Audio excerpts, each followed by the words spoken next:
Saudara-saudara yang terkasih dalam nama Tuhan Yesus Kristus, selamat pagi dimanapun Anda berada pagi ini. Mari kita beribadah sejenak. Marilah kita menyanyi Bukwende HKBP nomor 302 ayat 2.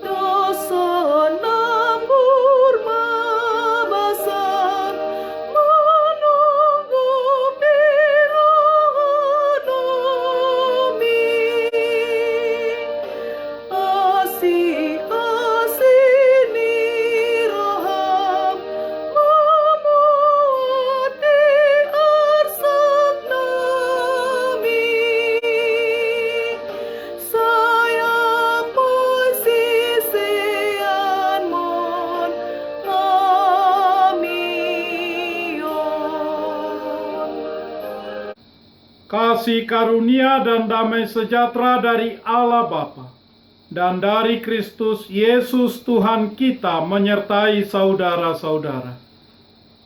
Amin. Saudara-saudara yang terkasih, renungan harian Kamis 13 Agustus 2020 dari Kitab Mazmur pasal 133 ayat 3 mengatakan, seperti embun gunung Hermon yang turun ke atas gunung-gunung Sion, sebab kesanalah Tuhan memerintahkan berkat kehidupan untuk selama-lamanya. Dalam bahasa Batak Toba mengatakan, songon nabur ni Hermon nama baur tua kadolok Sion, ai disido di parbaga Jahoba pasu-pasu hangoluan sahat rodi saliling-lilingna. Demikian firman Tuhan. Saudara-saudara, dalam Alkitab, urapan adalah sesuatu yang sangat dihargai, dan Daud sangat mengenal dan mengetahuinya. Harun, saudara Musa lah yang pertama sekali menerimanya.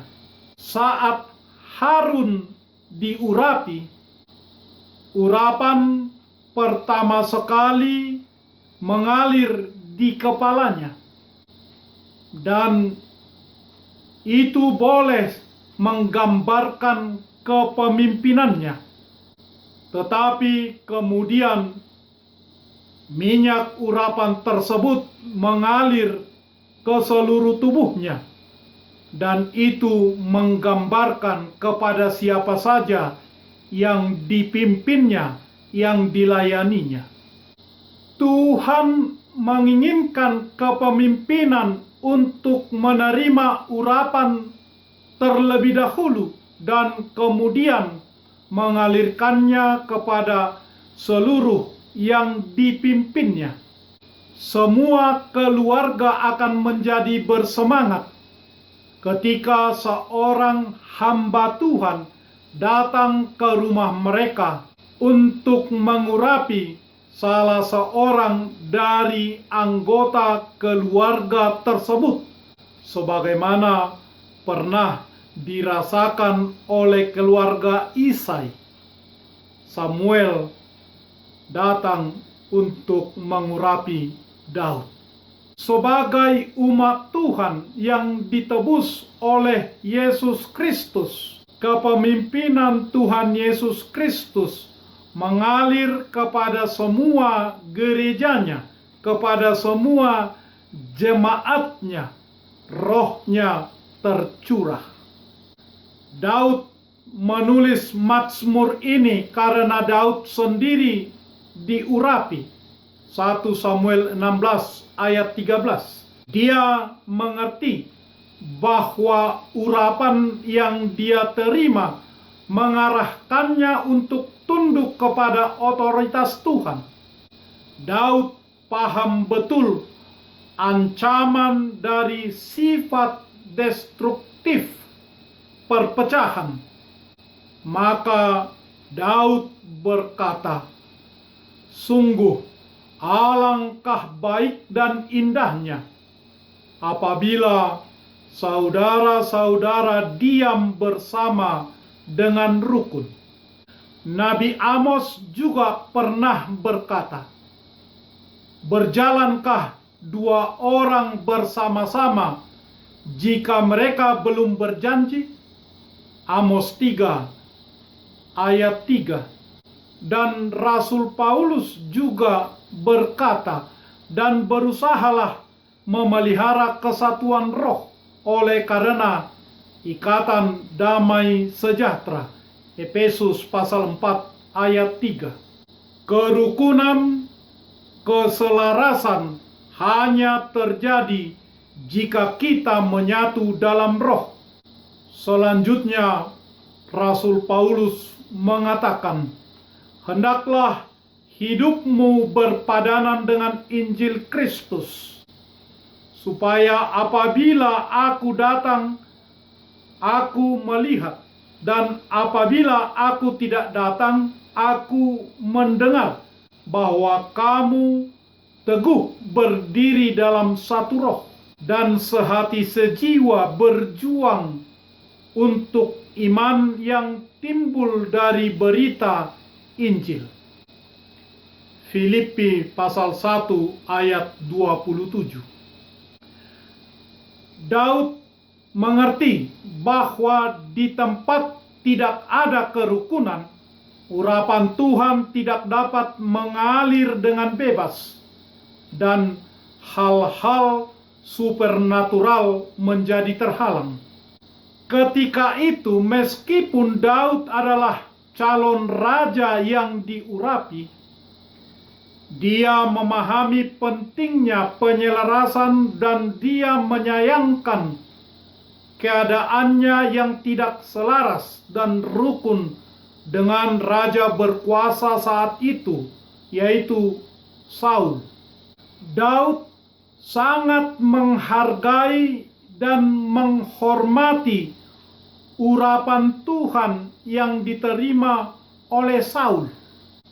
Kemudian berdebar-debarlah hati Daud, karena ia telah memotong punca Saul. Lalu ia berkata kepada orang-orangnya, "Dijauhkan Tuhanlah kiranya daripadaku untuk melakukan hal yang demikian kepada tuanku, kepada orang yang diurapi Tuhan, yakni menjamah dia, sebab dialah orang yang diurapi Tuhan." 1 Samuel 24 ayat 6 sampai ayat 7. Daud mengerti bahwa pengurapannya sebagai raja akan berkurang jika dia tidak beroperasi menggunakannya di bawah otoritas Tuhan sebagaimana yang ditetapkan oleh Tuhan. Meskipun kepemimpinan Saul jelas-jelas telah rusak, Daud membiarkan Tuhan berurusan dengan Saul. Karena Daud menghormati Saul, Tuhan memberkati Daud.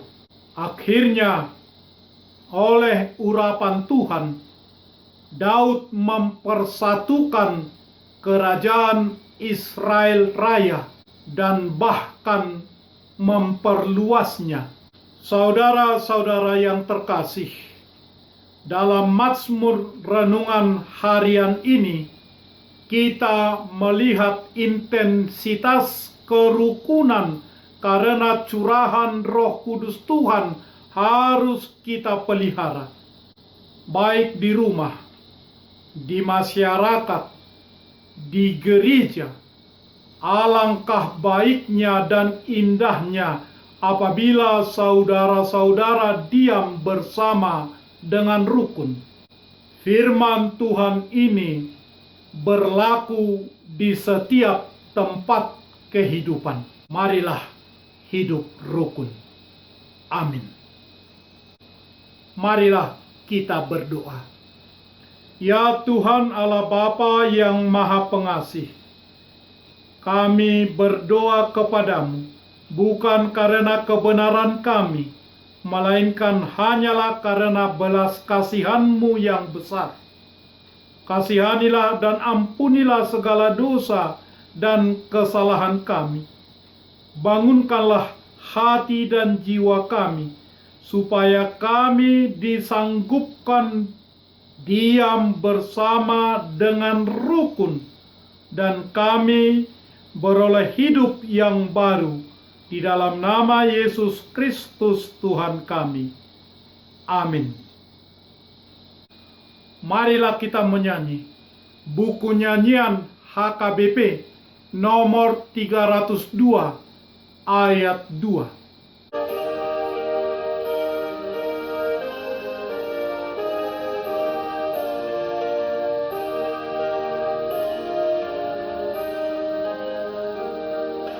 Kasih kemurahan-Mu bagai embun membasahi, menyejukkan hatiku, meringankan duka hati. Bagi umat semua, hiburlah.